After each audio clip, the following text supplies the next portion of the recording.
You're listening to NGSC Sports Radio. Hear us live on ngscsports.com, where you can get awesome analysis for all things sport. Or check out our podcasts on iHeartRadio, Spreaker, iTunes, TuneIn, and much more. For our latest videos, head to NGSC Sports YouTube channel. Follow us on Twitter at NGSC Sports and like us on Facebook. NGSC Sports. We never stop.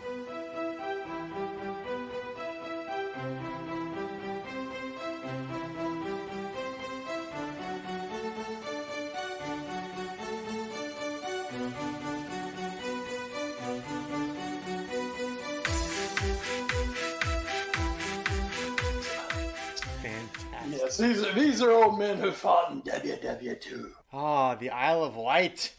Ah, yes. This is kind of, I'm going in order, and this isn't really the most interesting subject to me, but, you know, this one is about glider attacks on D-Day. The guys who flew the gliders in. I'm just like, okay, that's cool. I'd like to get to the next one, which is Guadalcanal, which is going to be brutal. So, yeah, we were up all night slitting Japanese guys' throats in foxholes. Yes, this is what I want to hear. That's why I pay you nothing. Oh, amazing. I love your old folk memories. Yes. This is why your generation sucked. You never tried to butcher an entire generation in their prime. Exactly. Pansies. Oh, what were we thinking? Oh, the fight tyranny. Instead, all we did was just steal everyone's data in the form of a big, tiny little speaker. You know, back then they bitched about Hitler and Mussolini and Hirohito. Nowadays, we bitch because we see too many Mike Bloomberg commercials on YouTube. Hey. But not anymore! Not anymore, baby! Woo! Not anymore. Mike Bloomberg has gone the way of Jurgen Klinsmann. He came in like a wrecking ball, and then he quickly left. Yeah. Literally, what, about 75 days? I don't even know if Bloomberg lasted that long. I want to say, I think I read an article today, I think it was sometime in November. So he lasted a good 90-ish, I think. Not many more. He made like 2 debates and was like, oh, shit, I went over my head here horribly. Yeah. Elizabeth Warren goes, so these women you had signed NDAs, what's that all about, buddy? Oh, right. I'm a terrible man. See, those skeletons in your closet, you know. And that's what kills me when politicians try to play this holier-than-thou card. It's, oh, you people. And I will say that is one thing I will give to Donald Trump. Donald Trump never tries to play a holier-than-thou. He's like, yeah, I did shit. Deal with it. Yeah. It's like, I'm kind of a shitty human being. But you know what? I'm going to fix the economy. And we're just like, okay, I can live with that, I think. Oh, me. I'm going to make Mike Pence the man that's going to fix the coronavirus. Exactly. See, you put Mike Pence in, it's like, oh, here's your, this is Mike. Me and Mike don't really hang out very much. Mike's kind of square. Sir, do you remember what he did when he was governor and there was a massive epidemic in his home state and he did almost nothing to combat it? It's probably fine. Let's put him in charge of the new pandemic. Hey, I'm sure he learned a lot from that experience and will definitely not make the same mistakes again. It'll be fine, guys. Don't worry. 40 to 70% of the world will probably get coronavirus, but it's fine, guys. Don't worry. Everything's under control. It's airtight. Don't worry. It's a much higher survival rate than the bubonic plague, or the scarlet fever, or the Spanish flu. Come on. Especially if you're young. You know, exactly. For old people, well, I'm young. Isn't that what this is about? Ed, as we've known for as long as you and I have been doing shit, It's true. Please remind the folks at home, what is it all about? It's all about Wes. Thank you. Which is why this is going to be such a fun episode of the podcast. And I hope you guys have a great week. See you back next week. Oh, well, this would have been when the conspiracy theories were flowing around. This would have been the week to do Anfield Corner. But no more Anfield Corners. Oh, we love that for different reasons other than this week. Welcome everyone to the Foreign Affair Podcast, episode 304. Steamrolling into almost our 6-year anniversary. With easily one of the best weeks the Foreign Affair Podcast has ever had. I can't remember a time our teams combined went 0-4 ever. Well, luckily the FA Cup never mattered. That's true. That's true. What's the FA Cup? I don't know what that is. That's company cup. Whatever. What needs you FA Cup? Nobody does. You should. If you were tied to a certain Vietnamese energy drink, maybe we'd care. JK guys, JK. So we'll have plenty to talk about in the Premier League, the FA Cup. Hey, the League Cup final was this weekend, as Manchester City won their first trophy of the year, and what I'm sure will definitely not be a treble. And also do a quick Champions League preview, as well as you don't usually do this, Europa League review, because if there's something that's going to make us feel better, it's Arsenal losing in the round of 32 of the Europa League. That will make us feel that was kind of the saving grace of our week. That's true. And we'll have some very brief news and notes. Not much to talk about there, although there was one big story that broke late last week that we'll talk about. We'll of course do the watch for as well at the end. As always, the podcast is presented by NGSC Sports at ngscsports.com. We never stop. Matches happened this past weekend in the Premier League. They did. It is a fact. I know Aston Villa, Sheffield United played. I know Newcastle and Burnley played. They both drew 0-0 with each other, so that's good on you guys. Palace beats Brighton Hove 1-0 thanks to a 70th minute goal from Jordan Ayew.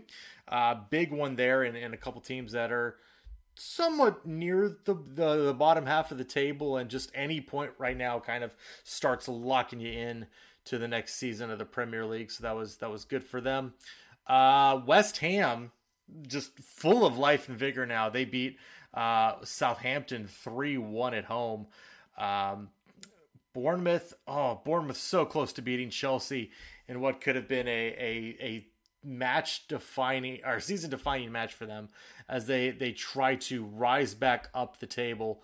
Currently find themselves in the relegation zone, but it was a Marcus Alonso brace that gave them only 1 point where they almost pulled off 3. Let's see, that was Saturday's matches. Sunday's matches featured a 1-1 draw of Everton versus Manchester United. Bruno Fernandes canceling a very early goal from Dominic Calvert-Lewin. And Wolves and Tottenham played what was assured to be a very entertaining match and mostly lived up to that billing. Wolves get the win 3-2, coming back from a 2-1 halftime deficit through Diego Jota and Raul Jimenez with their pair of second half goals. Getting a big win for Wolves, and look out, Wolves just running up the table here might get that Champions League spot, but they're already going to win the Europa League, so they don't need to do that. And then I believe there was no Monday Night Football, so that brings us to the last match for the Premier League that we're going to talk about, and that is maybe the biggest upset in recent memory. Watford 3, Liverpool 0. That's a thing that happened. Ismaila Sarr with easily the match of his life, getting 40% of his goal tally for the year in this one match. He had a brace 6 minutes apart in the second half that sent Vicarage Road into absolute raptures.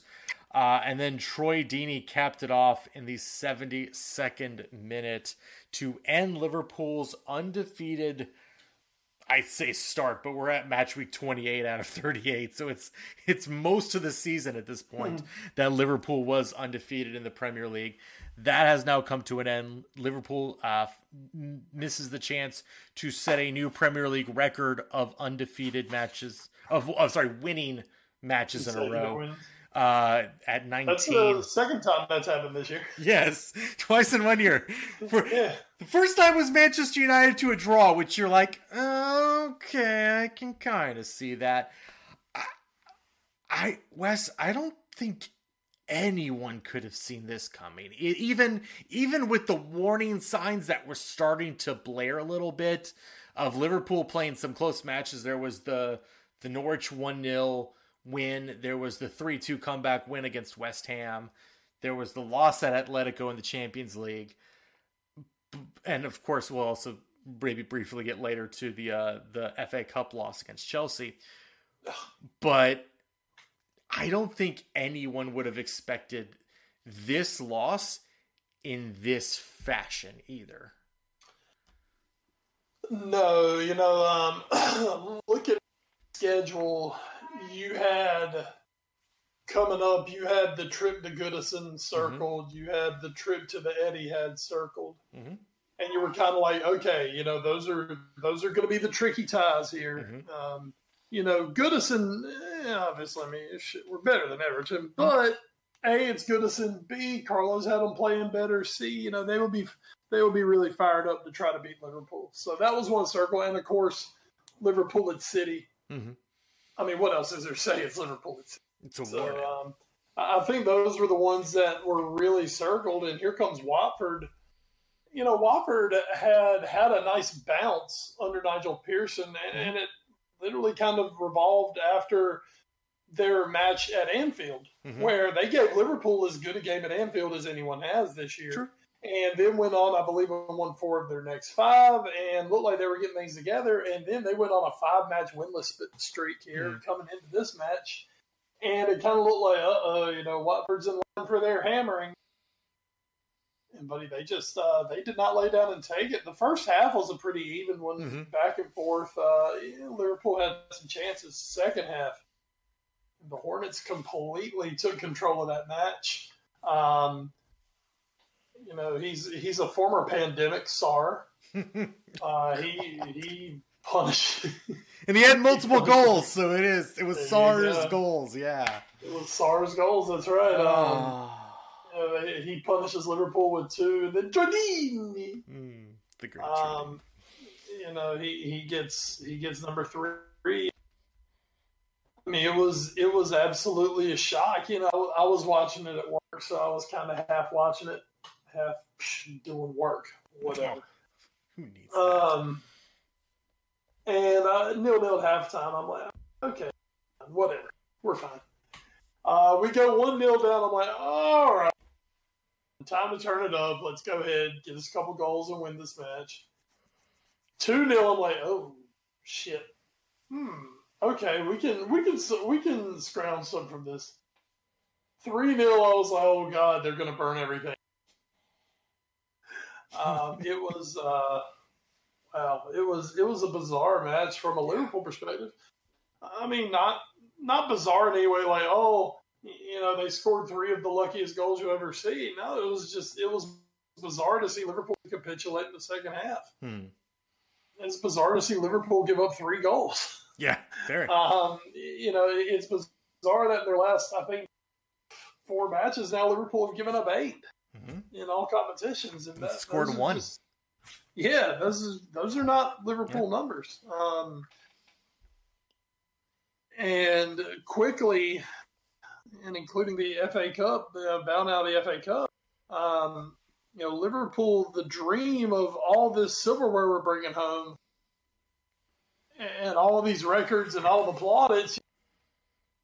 Shit, we really need to beat Atletico now, or it's going to be. God, how do you complain about what's happened? You can't complain about what's happened. We're still 22 points under the league. We're going to win the league. Yes. Now you're going to believe us. We're going to win the league. We know that. But you don't want, we as Liverpool fans, we don't want a 2-month run. Mm-hmm. Just like, okay, we got a game.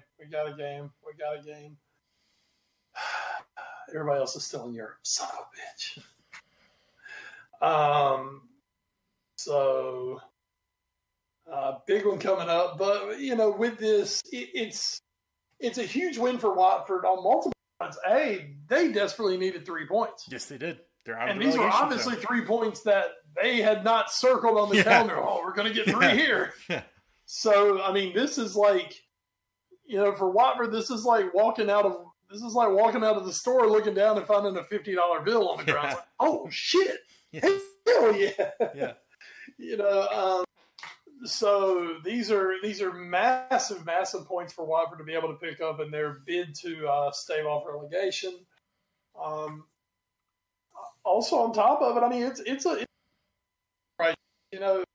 Looking through football through the years, there are those matches where, you're just, anything can be happening. You're like, yeah, but you remember that night that we, mm-hmm. we stopped Liverpool from being invincible. Manchester United, was it last season or season before, where they, I think it was the season before, where City could have gone and clinched the title at Old Trafford. Mm-hmm. And United popped up and beat them that day and mm-hmm. really whipped them in the second half. That's still a famous win at Old Trafford. Mm-hmm. And there's matches throughout the years where, you pulled the big upset. Obviously, one of the biggest in Liverpool history, the 88 FA Cup final where Wimbledon mm-hmm. shocked what many consider the best Liverpool team ever to take the field. In the same breath with potentially this one that's on the field now. So, at the end of the day, I really don't think Klopp, I don't think the players, I don't think anyone, there was a group of people who were obsessed with the whole Invincibles thing. Mm-hmm. The way I see it, it would have been freaking cool. Or as Colin said, it would have been very cool. But at the end of the day, we're going to win the league. And that was, if you had told us, God, it feels like 10 years ago when the season started, because these seasons last forever. If you had told us in August, hey, guess what? At the end of February, you're going to have one league loss, and you're going to have a 22-point lead over City in the title race. Yeah. My God, where do I sign my soul over to Satan for this? What have I got to do? Do I need to crawl across a mile of glass for this? Yes, absolutely. But now we lose one match, and suddenly people are losing their shit about it. Well, and I think you did bring up something interesting that I've kind of been thinking about the last couple of days, especially after the loss in the FA Cup, is now, if let's say there's a scenario where they lose to Atletico Madrid and they're out of the Champions League, mm-hmm. and Liverpool go what I think would be maybe a little bit of an underperformance, but a perfectly reasonable 6 wins, 2 draws, 2 losses in their mm-hmm. last 10. That would put them at, I believe, 79 plus 18, 20. That would put them at 99 points. So they wouldn't be quite Centurions. Mm-hmm. But they would win the league, mm-hmm. which this would be the first Premier League title in their history. And that's amazing. Our first league title in 30 years. Exactly. That's amazing. When you look back on it, though, is it going to be more, holy shit, what a fun season, and it was so great that we got our first Premier League trophy and our first top flight title in 30 years? Or is it, yeah, that season was great, but, oh man, could we have had maybe so much more? I think we sort of brought this dynamic up in an earlier conversation, mm-hmm. was it maybe today or yesterday, mm-hmm. when I sent you that picture from Facebook of the Liverpool fans saying that. Yes. Yeah, basically he was club out because just the way we're playing. Disrespecting the FA Cup. How dare they? Yeah, we're disrespecting the FA Cup, and it's just disrespectful the way they're playing in general. How dare they have a lull at all? And we kind of talked about some of these, I guess what we'll call Johnny-come-lately fans from let's say more remote locales. Let's say not Britain, not the United States, not what you would call like mainland Europe, but from other places that may have just found television recently, things like that.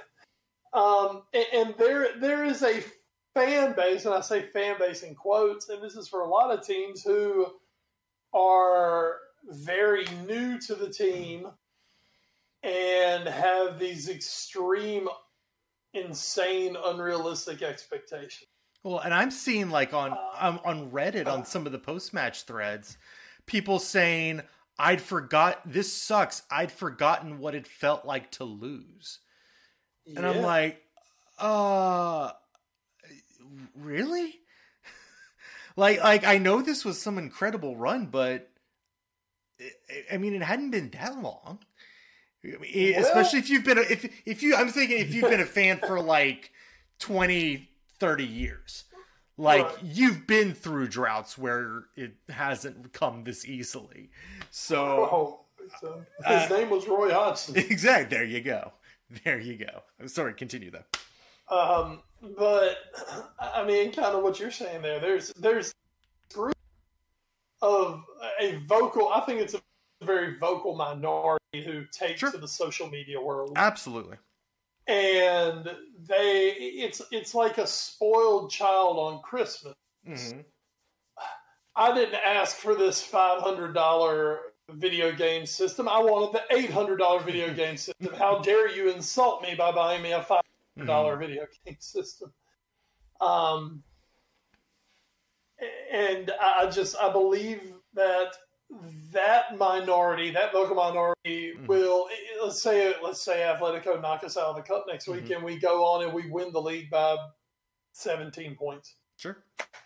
And score 98 and pick up 98 or 99 points. Let's go with that. Let's say we're not Centaurians. We don't set a league point total record. Okay, but we win the league very comfortably going away. There's going to be that vocal minority that's going to say this isn't good enough. What's happened? Da da da da da. And then there are going to be those of us. Now I think as for a lot of United States fans, I think I'm kind of on longer in the tooth side when it comes to being a fan of my squad. Sure. I've been a Liverpool fan now for, I guess this is like year 16 or 17 for me. So I can't believe it's been that long. When you go back and start thinking about it, it's that fresh-faced youngster Steven Gerrard is going to be amazing. But for the newer fans who are here for that instant gratification, they're going to have, you're going to hear from them, we won the league, but won the league, but no. When you're a Liverpool fan of 50 years, of 40 years, of 30 years, of 20 years, of 15 years, where you've seen United and Chelsea and City and Arsenal kicking dirt in our faces and basically, talking down and treating us like a little shitty runt secondhand cousin. You got all your history, but you ain't won the Premier League. Talk to me when you win the Premier League. Well, you know what? We're winning the fucking Premier League, and that's what matters. I don't really give a shit if they wrap our trophy in some gold tinfoil like they did Arsenal. Congratulations. I don't really care at the end of the day if we only points and we don't equal or better City. You know what? This team has already done some absolutely incredible things. There are still chances to do some incredible things. The double is still on the table. Absolutely. And I just, until the champs are dead, Liverpool are the European champion. And because of that, they are a force to be reckoned with in Europe. So, until somebody goes 100 beats Liverpool, they're still there. Things are still alive. It is a big week. there would be more for me. There would be mild in the fact, damn it, there's still like 3 rounds of the Champions League left and my team isn't there. That would be more the quote disappointment with me. Sure. Yeah, I mean, there would be some disappointment, but surely would not mute that celebration, that bus top celebration where Klopp's going to be hammered off his ass carrying around the Premier League trophy. It's going to be awesome. Yeah, I mean, at the end of the day, the league was the goal this year. Anything on top of the league is sprinkles and chocolate syrup. Another thing I would just really quickly add, and this is something I also noticed a little bit on social media, is you had that vocal minority saying, you know, they're insane shit. Like, this is why we need to buy Timo Werner and Jadon Sancho because we lost in the FA Cup. I think that you then saw a lot of people saying, calm down, this is fine, everything is fine. I do think, and I'm saying this like the people at Anfield are like, oh yeah, okay, Reddit thinks we're fine. Everything's probably fine. We're good, boys. Everything's fine. Klopp's taking advice from Reddit. Don't worry. Yeah, exactly. Yeah, Klopp's reading what the guy from the Congo, but I do screaming at him about Facebook or on Twitter. Yeah. I do think there is a, as we like to say, there's a balance in all things. No, Liverpool's season isn't over because they're out of the FA Cup. And it still won't be over if they get knocked out of the Champions League. It would suck, but it's not. Their season's not over by any stretch of the imagination. That said, they're not playing very well right now. No, they're not. And there are definite things that are now, part of that, I think, is Jordan Henderson isn't there. He got hurt against Atletico, and he has been a huge part of the team this year. Part of it is just regression to the mean. Liverpool have been playing so far above some of their metrics that they were due for a reversion at some point. And it just so happens it's happening in like the span of 3 weeks. And it looks really bad when it's all clumped together instead of being spread out over the entire season. And especially with encompassing, 2 cups that, one you still can win, but are in trouble, and the other where you saw yourself as one of them to win it. And it would be one thing up 22 points in the Premier League to lose a couple of Premier League games. I mean, it wouldn't be the end of the world then. If you go and say you beat Chelsea and continue on that, and you take care of Atletico, then you're okay. Yeah, we're having a little league swoon, but hey. Try to catch us, City. Yeah. But unfortunately, it's come on the first leg of the Champions League, Scott, and it's not out of the FA Cup. And now it's just like, shit. And now we're all nervy because, once again, this huge, we want to be in Europe. We want the double. Yeah. I mean, that would be, God, Jesus, how incredible would that be to win the double and to win the back-to-back years. That shit doesn't happen. So, that is what Liverpool fans want right now. That's what we want. That's what the club wants. But just unfortunately, we're in a and it's coming at a really bad time. And we'll go ahead. Well, I was just saying, you spoke of Jordan Henderson. Another one is the fact that those 2 months, and since he's come back, he's been a shadow of what he was before the injury. Before that injury, Fabinho was hands down the best defensive midfielder in the world. He was one of the big reasons why that Liverpool defense was as tight and as terrifying to play against as it was. And since he's come back, he has not found his form. And right now God, you hate to say it about this guy, he's almost been alive at times at the back.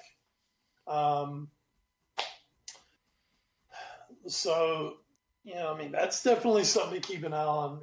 Bingo's not right. Jordan Henderson's, there's a chance Henderson's going to play against Atletico, but we'll have to see how that works out. Naby Keita, of course, the niggling injury just continue to pop up with him every time. Naby Keita is the ultimate 2 steps forward, 2 steps back. Mm-hmm. I mean, he will get into a run and look so good, and then all of a sudden it's like, oh yeah, he was getting out of bed this morning, and his hamstring tweaked, and now he's going to miss 6 weeks. The new Daniel Sturridge. Yeah, immensely talented. And dear God, can we just keep him healthy? Mm-hmm. But right now too, it's almost like Klopp's trying to find that magic dust with the midfield, especially mm-hmm. of what is my best 3. I've got my 3 up front who by the right now. Part of that, unfortunately, is because you're not getting either. Mm-hmm. Midfield's got to get those guys the ball in good position. Also, we've missed some shots recently. Mm-hmm. That said, I still trust the front 3. How do you not trust the front 3? But right now, midfield is just the loss of Henderson, and for all shit Jordan Henderson is, man, so many of them are suddenly all over his job. Yeah. Oh, he's to be PFA Player of the Year. No, 6 months ago you were telling me he was shit because all he did was pass backwards and pass sideways. England can never win Euros with Jordan Henderson. Remember, he can't hold jockstrap as the captain, and the only reason, well, of course he gets to lift the cup. But VVD's the real captain. How'd that work out for us the other night? One more thing I would kind of touch on, and I kind of touched on this with you in our text messages a little bit. No, this is one of the good ones. This is not my joke. Oh God, Mookie Betts is going to doom Liverpool Football Club forever. No, this is they've played a lot of big important matches over the last 1.5 to 2 years. There was the run up to their first Champions League. I say first in air quotes. Their first champion. The first in this club. Yeah, this team's first Champions League final to the final against Real Madrid. There was the entire back half of last season in the Premier League where they had to literally try to win every match because City was actually winning every match. So to stay in the title, every match was important. They run to another Champions League final, trying to now have this undefeated run, and don't forget also 2 years ago. Yeah. Or was that 3 years ago? Maybe 3. Yeah. Okay. But that was a run to Euro. I mean, since Klopp got there, it's just been balls to the wall because that was our only chance to get into Europe the next year. Mm-hmm. And then the next year, it was balls to the wall to try to get top 4 to get back in the Champions League. Yeah, so that was something that wasn't secured until the last day of the season. So.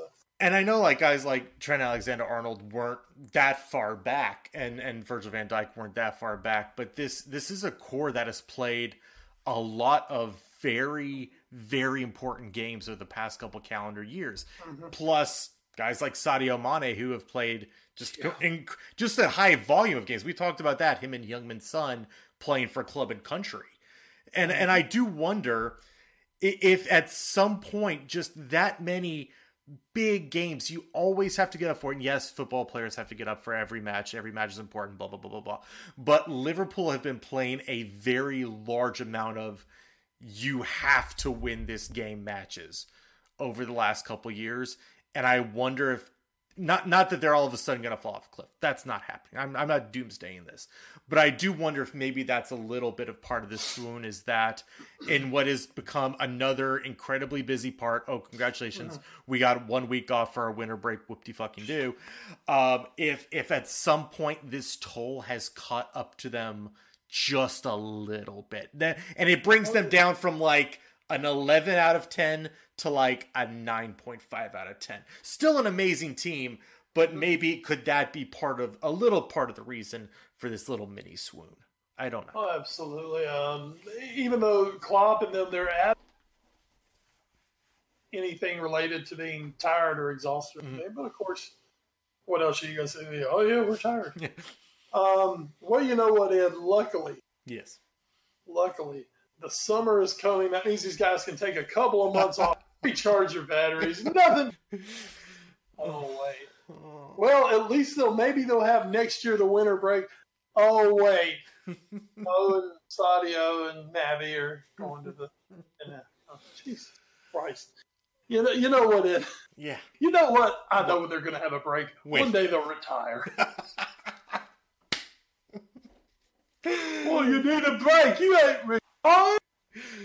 Oh, Jesus! I swear, man.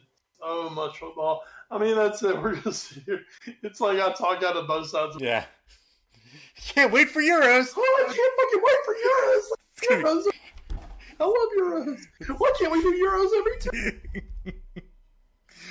Oh yeah, you know me. I love my Euros.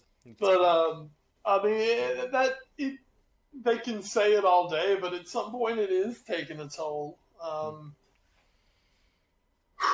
And you just hope that when the swoon, like I say, you just hope when that it doesn't bring everything down with. And by everything, I mostly just mean this Champions League campaign.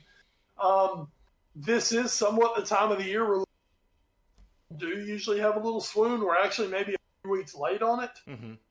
Because, I mean, you look at last year where, you know, the run into Madrid and the run into the end of the season, they drew a couple of matches. You know, didn't look good, drew a couple matches, and then bam.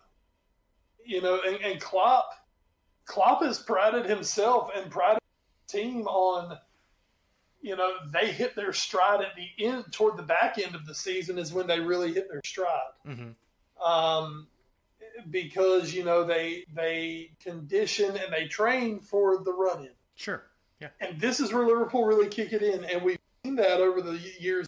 But my God, it's got, like, right now, for it to mean anything, kick in right now. and because we can't have... Well, shit, we don't really need it now. We can play the kids and just win the league. What else are we doing? Really, I mean, God, this Atletico match coming up is so massive for Liverpool. It is everything now. And hey, you know what? Maybe, you know, we've been looking at this maybe very glass half empty, sort of. It was as glass half empty as West positive Bradshaw gets. But I do wonder if maybe without the idea of being invincibles anymore, maybe that frees them up a little bit in the Premier League. You know, they have a big match against Bournemouth now to try and rejuvenate everything. Maybe that is the positive out of all this. We will see. Because Liverpool is getting right back to it. 7:30 a.m. on Saturday. They'll be hosting Bournemouth at Anfield. What better place to cure what ails you than Fortress Anfield? As a great man once crooned, what better place than here? What better time than now? 10 a.m. Oh, Zach De La Roca always gets a mention on this pod. 10 a.m. Arsenal versus West Ham, Southampton, Newcastle, Palace versus Watford, Sheffield United versus Norwich, and Wolves versus Brighton. Then at 12:30, Tottenham desperately need a win as they head to Turf Moor to take on Burnley. On Sunday, you get Chelsea versus Everton. Big matchup of Carlo Ancelotti's former team versus his new one at Stamford Bridge. And then at 12:30, it's a Manchester derby as United host City. Then on Monday Night Football on NBC Sports, 4 p.m., because the daylight savings time shifting, Leicester City hosts Aston Villa. Aston Villa needs some big points. And I actually didn't mention it during the previous recap. Leicester lost to Norwich 1-0 on Friday last week. So, talking about teams that have fallen off a cliff, Leicester, since about mid-December, have just gone way downhill as much as the third-place team in the Premier League can. So this is a big week for them, and Aston Villa needing points to get out of that relegation zone. This is a big match for all involved. And then, hey, Wednesday, while the Champions League's going on, City plays Arsenal at 3:30. So if you need a third TV, check that out, I guess, as well. Quick look at the table. Ooh, Arsenal! Yay. Liverpool, again, still 22 points clear of City. City now 7 points clear of Leicester with match in hand.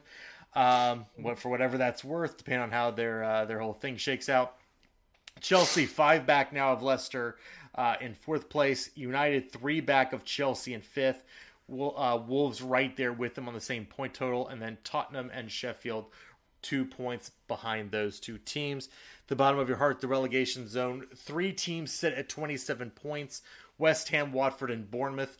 Only the Cherries are currently in the relegation zone. Aston Villa and Norwich, both sitting at 19th and 20th place respectively. Aston Villa 2 points back of safety. Norwich have quietly gotten themselves to 6 points from safety.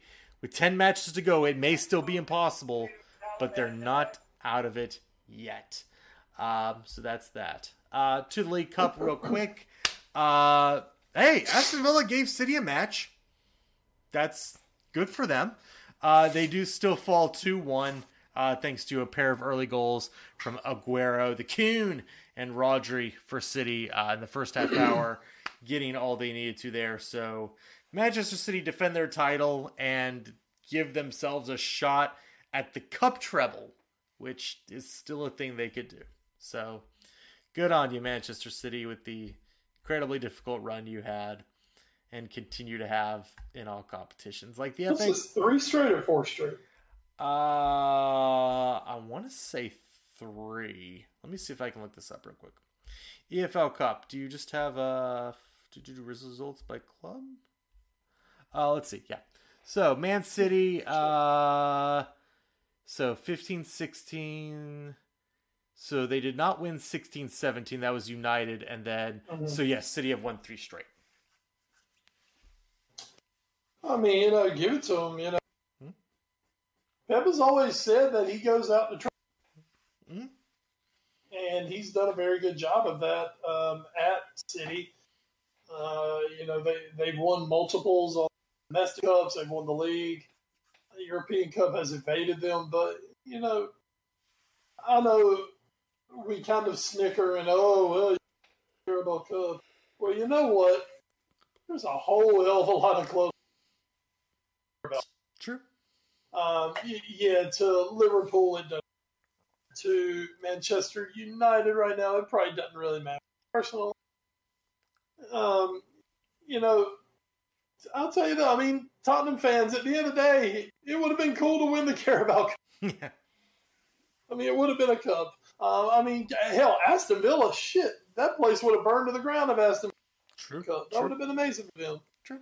While a lot of the big clubs do, they say that they devalue the domestic cups. Mm-hmm. City aren't like that. Yeah. Of course it helps when you've got that kind of depth. Yeah. It helps when you've illegally recruiting players for years and you have this squad now. Hey, I've been vindicated, baby. I can say that shit. It's no longer libel. But give it up to City. They made the goal to go win it, and they went and won the thing. So that's another trophy on the CV, the incredible CV of Pep Guardiola. Yeah, he just needs another cup to actually solidify some things. When we'll see if he gets the John Stone Paint Cup. If only. I'm City in that too. If only. Also, quick notes on the FA Cup here. Results coming in the 5th round because hey, no ties or no replays. So yay. Thank God. Actually, Arsenal gets by Pompey 2-0. So that was that happening. Chelsea, as we kind of alluded to earlier, beats Liverpool 2-0. Goals early from Willian and just after the hour mark from Ross Barkley. United gets Sheffield United. I'm sorry, the true United. United. The damned United. Gets by Reading 2-1 in extra time. Big goal from Billy Sharp. Billy. That's our team to go win. Yes. Go win it, Sheffield. There you go. We pull Sheffield and Wolves, the adopted teams of the all new sports show. Go on, you Blades. Newcastle and West Brom played a fun one. 3-2 is the final there. West Brom getting a consolation goal late. Man City squeaking by Sheffield Wednesday 1-0 thanks to a 53rd minute Sergio Aguero goal. So they will be continuing on to try and do another domestic cup double. Leicester beats Birmingham 1-0 thanks to Ricardo Pereira's 82nd minute goal. Tottenham and Norwich played a 1-1 draw that went to penalties. And is, maybe one of the worst penalty shootouts I've ever seen in my entire life, as Tottenham falls in penalties 3-2. Yes, it only took that many penalties. But hey, Troy Parrott got to play, so maybe people will shut up about that for a little bit. And then Derby and Manchester United will play tomorrow in the Wayne Rooney Invitational. So unfortunately, we will not be able to bring you those results until next week. We can't tell you the quarterfinal draw has already taken place, though. Sheffield United gets Arsenal at home. Newcastle gets City in Newcastle. Norwich gets the winner of Derby County Man United, and then Leicester and Chelsea play. So that'll be kind of a fun tie there. So that's your quarterfinal lineup in the FA Cup, and then finally Europa League, baby, because we got to have something to cheer about. Olympiacos, they did it. They friggin' did it. After Pierre-Emerick Aubameyang had looked to give Arsenal the win at home with his 113th minute goal, Olympiacos comes back at the death through Youssef El Arabi. And then Aubameyang, literally about a minute and a half later of real time, has a chance to win the match just about 6 yards out and just fluffs it wide. And that was all she wrote. Olympiacos, third place team in the Bayern Munich Tottenham group in the Champions League, goes through against Arsenal. So Arsenal are out of the Europa League. Elsewhere, Wolves, we talked about it. Wolves might have a fun match on their hands, and they did. But always comfortably enough ahead with their 4-0 first leg of the tie lead over Espanyol. They do fall in Spain 3-2, but they advance 6-3 on aggregate, so Wolves comfortably through to the round of 16. And then United also with a fairly easy affair against Bruges at home. 5-0 is the result there, 6-1 on aggregate. No more sweating. Thanks to James Corden in goal for Club of Bruges, not rearing his ugly head this time. And so now, well, we just sang Olympiacos' praises. Now we have to again pull against them because they will be going up against yet another English team as Wolves. Wolves will be taking them on now in the round of 16. So Wolves going through there. They'll be playing that over the next couple weeks. Manchester United getting Lask. Cool. That'll be a fun one. That is a match that is definitely happening. And maybe real quick as we try to take ourselves out of the Europa League here, maybe one of the surprises of the entire tournament so far, Ajax gets knocked out by Getafe out of Spain. They lost the first leg of the tie on the road 2-0, and then while they do win the second leg 2-1, they go out 3-2. And so Wes, this is, kind of a sad story of, this team that made to the semifinals of the Champions League, got poached a little bit, and unfortunately sees an early exit now, dumped out of that weird Champions League group, and then loses in the first round of the Europa League knockout stage. They do. I mean, that said, this is a team who, after coming back season and what they did, losing, especially the two really big players they lost, sure, and only the one who's playing for Barca. Yeah. Jesus God, I forgot the other guy. De Jong. Yes, Nigel. De Jong and De Ligt. I mean, losing those guys is never going to be. We'll be back. Yeah, you take the big money, you reinvest. The thing is, those guys were built. You built them.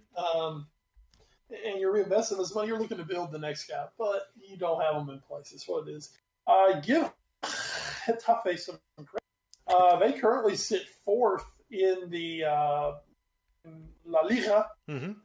They are equal on points with Sevilla.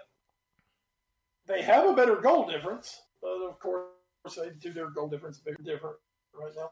Right now they're in a Champions League spot for next season, and Atletico are actually missing points due to again, however they did the tiebreaker there. Mm-hmm.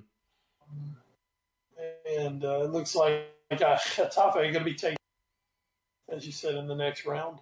But don't say Getafe. But for Ajax, I believe there's obviously a letdown for Ajax after that big run last year. That's like, God, we're just in Europa in the round of 32 now. Shoot me in the face. And Getafe's like, oh, okay, bam, bam. Is this an Eric Andres? Oh, yes. Bam. So, a little bit of a loss of focus, but playing a really, really team in Getafe. So the little fairy tale kind of comes to an end, and there's going to be more. There's going to be some more guys moving on this summer from that Ajax team. Hakeem Ziyech has already, I believe, signed with Chelsea. Mm-hmm. Donny van der Beek is wanted by a lot of big clubs. He's most likely going to be gone this summer. I mean, there's a good chance they could lose 4 or 5 of those guys this summer. Mm-hmm. So, for Ajax, it might have to get better again. Yeah. But obviously, Ajax, they know what they're doing. So, but yeah, it was just a little just on the name recognition. Yeah. But yeah, go ask Messi and go ask Real Madrid about Getafe this year. That's a very good club. Very good club. So they are heading on to the round of 16. Real quick, Champions League second leg of this round of 16 for them, also taking place next Tuesday. Tottenham looks to reverse the trend against Leipzig, as well as Valencia and Atalanta playing with Atalanta, having a 3-goal lead there. And real quick, something very interesting. Figure we'll touch in news and notes. Is that match going to be played behind closed doors? Very good point. Because as we know, we talked about it a little bit last week about Italy, especially I believe it was Northern Italy, playing their matches behind closed doors in the league. No, and that match is going to be no. I think they played 0 first leg. Let me look real quick. Maybe you might be right. Not cafes real quick. Where's Atalanta? There you are. This one's actually in Spain. Right. Now Juve. I think Juve are playing here. Yes, that will be the week after. Yes. Right. So that'll be something to keep an eye on with that. Like I said, I figure. Mm-hmm. Well, that is going to be a little crazy. Yeah. Yeah, about Italy. Oh, Italy. Napoli playing on the road in their next match against Barcelona. So then, and then again on Wednesday, Liverpool in action at home against Atletico Madrid, and Dortmund and PSG square off with Dortmund in that 2-1 lead in what could be the last match for this PSG group if things go awry. So I'm gonna tell you, Liverpool Atletico. That's a good one just because of stake. Mm-hmm. But man, that Dortmund PSG, that is tasty because that's two teams who want to go and score. They proved in the first match that they will go and score. And now, I mean, this is so set up for PSG to completely fall apart again. Because that's kind of what they do best. No, this year's going to be different. Is it really? Oh, what's the Dortmund manager's name? Oh, it's not coming. Lucien Favre. Yeah, he's doing the "I'm about to end this whole man's career" meme right now. Seriously. Oh man, Lucien Brett Favre. Favre. So that's gonna show you my penis. That's gonna do it. I don't know why I did an Italian accent. Noted Italian Brett Favre. Italian Brett Favre. I'd like to show my salami. As we head to news and notes, been up a while today. We like to pimp the Athletic. Speaking of, anyway, any articles you had in mind, Wes? I can go first if you need to dig something out. But pulling my Athletic up right now. News about Chris Sale's elbow coming out this week. Apparently, we not going to need Tommy John. We'll see. We're gonna drag this shit out all year. Sure. But there is a story out who might the Red Sox trade for to fill the injured Sale. Peter Grammon's talking about how the Red Sox are depth on their roster and organization again, something they've gotten away from the last few years. Here we'll talk about how the coronavirus Syria into Christian Yelich has signed a huge contract and also pissed off people by taking not enough. Apparently, $200 million, not enough. Apparently, these days. No. He set the market too low. Oh, I'll tell you, things in mind-numbing as players' unions. Yeah. God forbid that you do what you. Because no, we can't allow that because you're hurting the union. I saw that article popped up on my my notifications because I got the earlier one about the deal and I was like, oh, good for Yelich, good for him, he deserves it. And then I got this one from Rosenthal about what the deal could mean. I'm like, really? Well, the one I really first remember, not to get the one I really first remember was the infamous, obviously A-Rod went to the Yankees, Texas. That originally A-Rod was going and had restructured his deal, had moved, structured his deal. He was going to take A-Rod, give him credit. A-Rod wanted to try to win a World Series. He did eventually win one in New York. He was willing to take less money to go.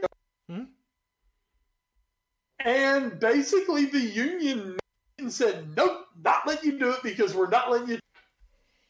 It's a bad precedent. And that is why the whole Alex Rodriguez narrative flipped to him going to the Yankees. Because the union, of all things, the union would not sign off on the trade. Best decision they ever made, by the way. I mean, yeah. At the end of the day, we're not crying about that at all. But, there's a story out there called "The Elite Could Live Without the EFL Cup." Can't stop winning it. More great stories. If you're an NFL fan, they've got really, really good draft coverage, combine coverage from this past week. I read one about former Michigan quarterback Shea Patterson, who has always fascinated me. Was the number one quarterback in the country coming out in the with the group that's coming out this year. Most of them, he was the number one quarterback in the country, and now they're saying, well, he might be drafted. So that was an interesting one for me to read. I love me college football, as we know. The pro, but I do enjoy combine stuff. I enjoy the draft because it's kind of the last vestiges of college. For me, since we mentioned him, and this is actually by coincidence, but I actually read this story earlier today. Just came out, I believe it was today. Yeah, today's March. Oh, it came out yesterday. From Jack Pitbrook. The article entitled, quote, "Look real quick, playa," end quote, "Daniel Sturge's betting messages that led to a ban." This was actually a story I hadn't actually heard anything about until this had come out. But basically, Daniel Sturge, in a bit of a gambling snafu where he was doing the equivalent of insider trading by giving his family and close friends information about where he might be headed in the transfer market and allowing them to bet on it with that inside information.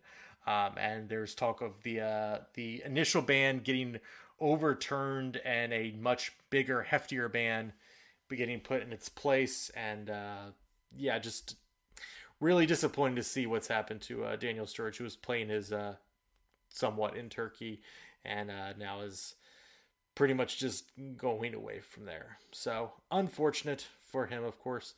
And one other thing real quick before we get to our story.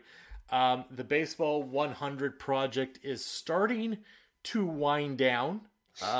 We talked about it a little bit, of course, when it first started. We're down to number 23, and Albert Pujols is the man. Other people in and around here, number 27, Mike Trout, the best player that people still on the street could probably not pick out of a lineup. Greg Maddux at 31, and Pedro at 37.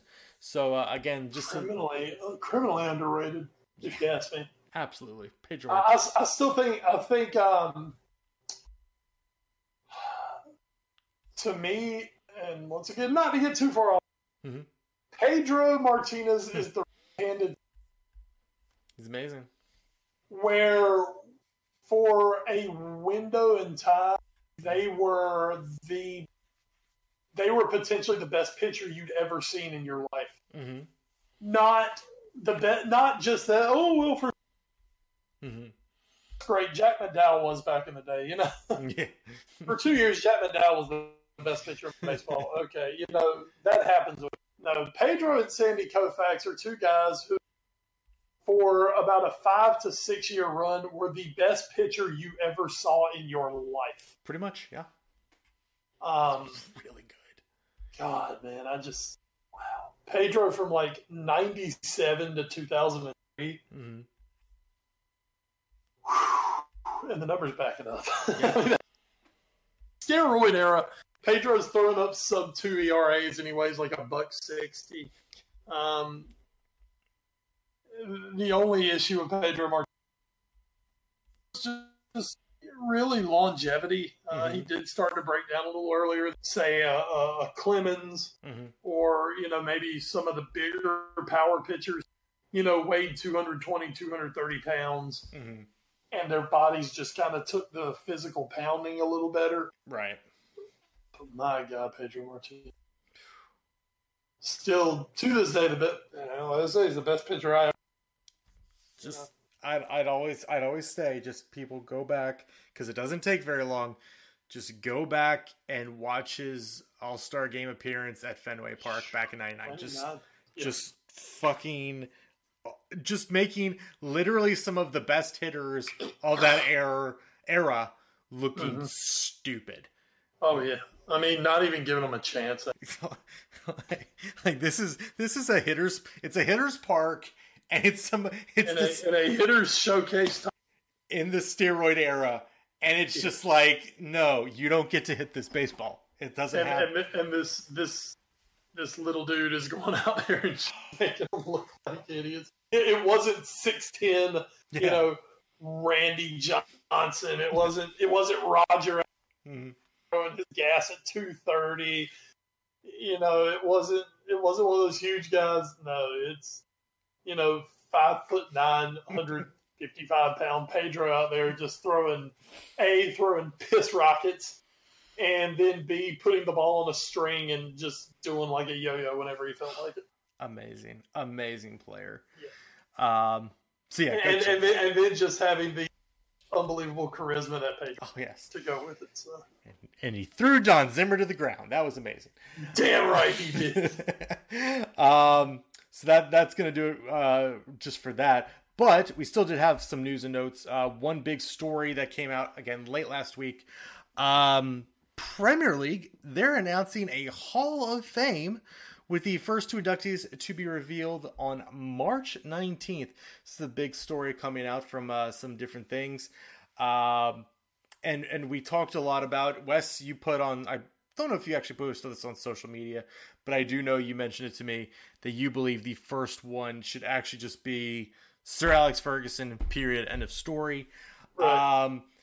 Having said that they are going to do two, do you have any ideas if it will be Sir Alex Ferguson and someone else? Do you think it'll be Or do you think it'll be two different people? Where do you think the direction is going to go? And what do you think about the Hall of Fame idea in general, I guess? I'll start with the idea. I love the idea. I'm a Hall of course we love the Hall of Fame. That's what we do. Yes. I mean, we have baseball, football, basketball, NASCAR, rock and roll, the Twin Counties Hall of Fame. Yes. We love a damn good Hall. Basically, it's a Hall of Fame is a good reason to get together and eat barbecue and just talk shit for a few hours. They're great. We love Hall of Fames. I love it. I think it's great. Now, they're talking about 2 players. So I guess I need to take off my Alex Ferguson thing here. And 2 players. I will give a small list of who you could put in as your 2 Premier League players for the first time. Okay. I think everybody's, you're going to say Steven Gerrard. I think Steven Gerrard might be the best midfielder in the. I think Steven's going to catch a little backlash. Mm-hmm. Now, I had this argument online. Steven Gerrard did not belong in the Hall of Fame because he never. I saw that. Oh, that was so stupid. Once again, where was he from? Exactly. That was so stupid. But you know what? If they're doing the 2-a-year thing, mm-hmm. then maybe it takes him a few years because that is something that he doesn't have. True. So if we start looking at that guy, won historic things, did things like that. Small group here, and you can just take 2 out of this group I'm going to throw out there. Okay. Thierry Henry. Yeah. Patrick Vieira. Mm-hmm. Roy Keane. Mm-hmm. Wayne Rooney. Mm-hmm. Frank Lampard. Mm-hmm. JT. I don't think JT belongs in the first one. JT. No. After that, Steven's in that list. Alan Shearer's in that list. Mm-hmm. I mean, these are the all-time greats. Yeah. So out of that list, you can pick 2. Thierry Henry immediately comes to mind. Mm-hmm.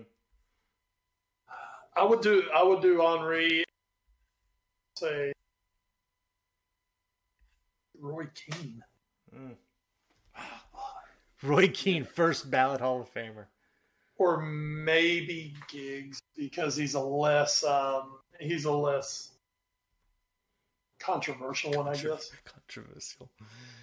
But Giggs is still amazing. No, I think when they do Keane and Vieira should go together. Yeah. Because that was, God, you want some some fucking just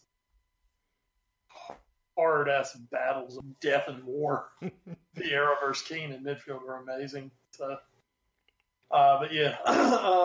But I think it's cheap just to put players in. Yeah. I said Alex Ferguson deserves to be in. Jose Mourinho deserves to be in. Probably. Pep's going to deserve to be in. Arsene Wenger.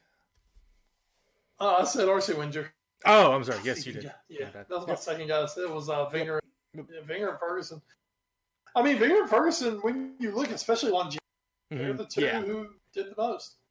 And once again, if we're doing just Premier League, how many Premier League winning managers do you have in the Hall of Fame? Kenny Dalglish could go in. Boy. Won it at Blackburn, of course. But I mean, the thing is, a handful of guys dominated it from. Yeah. So, I'm interested to see how long they stick to this really small classes. Mm-hmm. Because I mean, that's the thing, man. You can, if you want to start small and then start expanding, you could. But yeah, I mean, you could have some real star-studded classes for at the least the first decade of this thing. I mean, just legends. Yeah, Absolutely. And really, if you wanted to, let's talk about another American Hall of Fame. Think about how the WWE Hall of Fame does. Yes. And I know you're laughing over there. But the WWE Hall of Fame, when they do it, there is clearly a headline guy. Mm-hmm. And then they fill in around that headline guy. I'm not saying you bring in 6, 7, 8 people a year, but if say, excuse me, in a few years, like Steven Gerrard is your big time inductee, well, then you bring in a couple of other guys quite on that Steven Gerrard legend level. Mm-hmm. Man, they were superstars in the Premier League. That's when you fit in your first goalie getting into right. Yeah, which, I mean, God, who is it? Is it Schmeichel? Is it Van der Sar? Is it? God, who is it? I don't know. I don't know. Schmeichel was the only one that really sprung to mind. Well, I mean, Petr Cech. Yeah, that's fair. I hadn't thought about him. But Schmeichel, Van der Sar, I think we a lot. I thought Van der Sar was absolutely immaculate as a keeper. Mm. And, of course, Allison. So just go ahead and put Allison in now. Do it now. Do it now. Put Allison in. There you go. There's your first player to go in. Because Wes had to get controversial on this shit. Of course. Your first 2 players again are Allison and Steven Gerrard. Fight me. Change my mind. Trent Alexander-Arnold at 21 years old should be the first person in.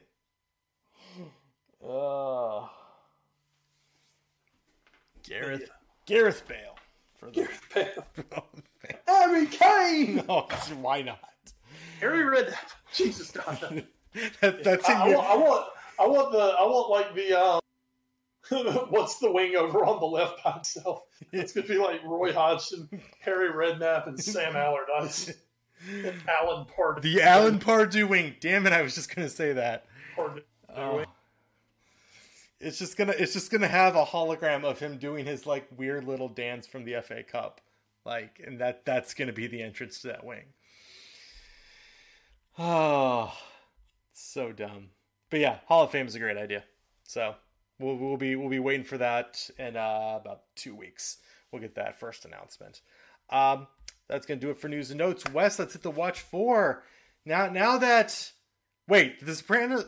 You're on to Better Call Saul, I believe, correct? Yes, I finished The Sopranos. Oh my God, it's immaculate. Just absolutely immaculate. If you never saw it, the show or the ending? Just the show in general. No, it's immaculate. The ending. Oh, the ending's absolutely infuriating. I've seen that. I've actually seen that. We've all seen the ending. Yeah. It's just infuriating. But man, I mean, just an incredible journey. I have hit some damn home runs in the last few years when it comes to shows. Picking some of the best shows from the last 20 years. Who would have guessed? Yeah, I've hit some damn home runs with my. What have I watched? I watched The Sopranos, Justified, Sons of Anarchy, obviously. Yeah. Probably the best show ever made. Yeah. The Wire. I mean, this is a great show there. And I started Better Call Saul the other day. I'm one episode in on Better Call Saul. On The Good Place, since I come behind you on that. I'll just so you know where I am. Adam Scott's here. Oh boy, Adam Scott, yeah. Travis? Is his name Travis? I think so, yeah. Yeah, he's such a dick. Oh yeah, he's a huge dick. Oh, he's the best. He's great. He's the guy from The Bad Place. We have 2 Eleanors all of a sudden. Oh, have you met Sean? No, Sean has been mentioned. Okay. They mentioned, they're like, and his name is Sean? Oh yeah. Do you know? Okay. I don't know anything about Sean. And do you know who plays Sean? No, I have never gone in. Okay. Like Adam Scott Sean, I was like, oh, It's Ben. Wait, you're not Ben. Ben's nice. He's not Ben Wyatt. You're a complete dick. Oh, when Sean shows up, you'll have to let me know, because I think you might get a kick out of who Sean is. Oh, okay. Or I should say, out of who plays Sean. Gotcha. Yeah. That's honestly what I'm looking for. So, yeah. Yeah, that's kind of what I'm into at the moment. The Invisible Man's out. I might go see that coming up here soon. Mm-hmm. That might be the next movie I go see. Yeah. There's my watch for this. Let's see. So yeah, we're still watching B99. Still amazing. That was a really interesting episode last week. Got some new episodes this week. Doctor Who just wrapped up their whatever season they just did, so that was interesting. Interesting. That's all I really feel like talking about that. Oh my. Yeah, it was a television show that lasted for an hour. That's a fact. That's a fact about the show. Just incredible. Just what a ringing endorsement. What else? Is there anything else that kind of caught my fancy though? I want to say, I don't know. Not much else going on right now. I think there's a movie or something I really wanted to see, but I don't quite remember what it was. I know like Black Widow's coming out soon, but it's not that. Oh, I don't know. Yeah, because this giant ad just popped up for it. Onward, from Disney Pixar, got some pretty good reviews lately, and seems like a pretty good movie that I might want to check out. Especially, I mean, I guess I could wait till it comes out on Disney Plus, because I'm sure it will. But seems like it could be an interesting movie. It's got little Spider-Man and Chris Pratt in it. So Tom Holland, that's the guy's name. Yeah. Tom Holland and Chris Pratt in like a little kind of buddy road trip movie as done by Disney Pixar. So seems like fun. So might go check that out.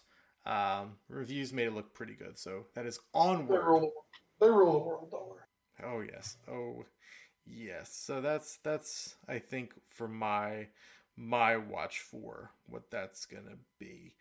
Yeah, wrestling exists. It's a thing that still exists, guys. Don't worry, we understand. Adam Cole, baby. There you go. I'm gonna tell you right now, the best thing. It is NXT, and it is Adam Cole and Ciampa Door. And just Adam Cole being the modern day Shawn Michaels. D-Generation X, baby. Bring it back. And when I'm at the gym and music comes on, because it is in my workout playlist, when it gets to the point where Adam Cole points at himself and says, boom, I do it as I'm running around the track. Boom! As long as you don't fall, I think that's I don't know. I'm very balanced. I look great. Sure, everybody's very impressed. Damn, should be the 70-year-old women. They know I'm stud. Oh, he's so handsome. I know, Marjorie. Thank you. C'est magnifique. All right, so that's going to do it for episode 304 of the A Foreign Affair podcast. We will be back next week with another great episode. Premier League to talk about. We'll see if Liverpool gets back to winning ways before their big matchup in the Champions League against Atletico Madrid. And, of course, all that Champions League action will be going down as well. And I'm sure we'll have more news and notes to talk about as the season does progress. Hopefully, we'll have a positive coronavirus update, especially for Italy. But we'll be keeping tabs on that as well. Go Corona. Go Corona. As always, this podcast is presented by NGSC Sports, not the coronavirus, at ngscsports.com. We never stop. You can find them on the social media as well as us on Twitter. As a collective, we are at AFA Pod. Wes, you are? I'm at West Bradshaw 21. Damn straight. I'm at Edward Green. You can also find us on Facebook, Instagram, and YouTube via our parent show, The All New Sports Show. You can email us at allnewsportshow@gmail.com. Thanks to our podcast providers, including Podbean.com, Stitcher, Spreaker, iHeartRadio, the TuneIn Radio app, Google Play Music, and the iTunes Music Store. We'll be back next week for episode 305. But until then, and before we get out of here, Wes, anything else you'd like to mention? Yeah, man, college baseball's kicking ass right now. ACC conference play starts this weekend. Of course it does. Holy shit. Because you have like 9 million. Yeah, that's true. East Carolina off to a decent start. Beat La Liberté 11-0 tonight. Some people kind of getting their lose one match syndrome with ECU. How dare we lose at home? Oh my God, we lost to Ole Miss. Yeah, they're ranked higher than us. We lost by 1 run. Shut up. We're replacing a shit ton from last year, and we're good. So just leave it, people. A good friend of the former television show of ours, the Godfather Richard Sarmiento, was in Minneapolis at the ACC Big Ten Challenge. Yes. A glowing review of Ball State, and a glowing review of the baseball play. Nice. So it was good baseball, a really nice event, and just an absolutely gorgeous stadium. So that's cool. That you get the matchups, those early seasons, Big Ten versus ACC. It's cool. As Papa say, it's really cool. It's very cool. Very cool. Very cool. Very nice. Yeah, so college baseball, and apparently college. Yeah. And it's about tournament time. Oh, get those brackets. We'll print out our bracket on things like who has the most names that you will find on a Premier League. That might be how I feel about that. Who has the most sound names? Who's got the most Jameses and Joes? Is there a Giggs on this team? Excuse me. Is there a Giggsy? Has anyone got a Bruce? Or maybe a Wayne? Any Allens on this team? Well, the Allens. Oh, this is the wrong sport to be doing this in. Except whoever's the Ivy League representative. We're going to get in trouble if we keep this up. Anyway, thank you for joining us here on the AFA pod. Until next time, everyone, please, in a moment of seriousness, with the virus going around, please wash your hands, stay safe, and enjoy the football. And continue to wash your hands even when the virus. Yes. It's the little things we ask for. And good night, Michael Bloom. It was fun while it lasted. Was it? Well, not for everyone trying to watch you so much, but anyway, thank God it's. Oh, Michael Bloomberg, the best answer yet for why should I pay for YouTube Premium? Hey. It's the best.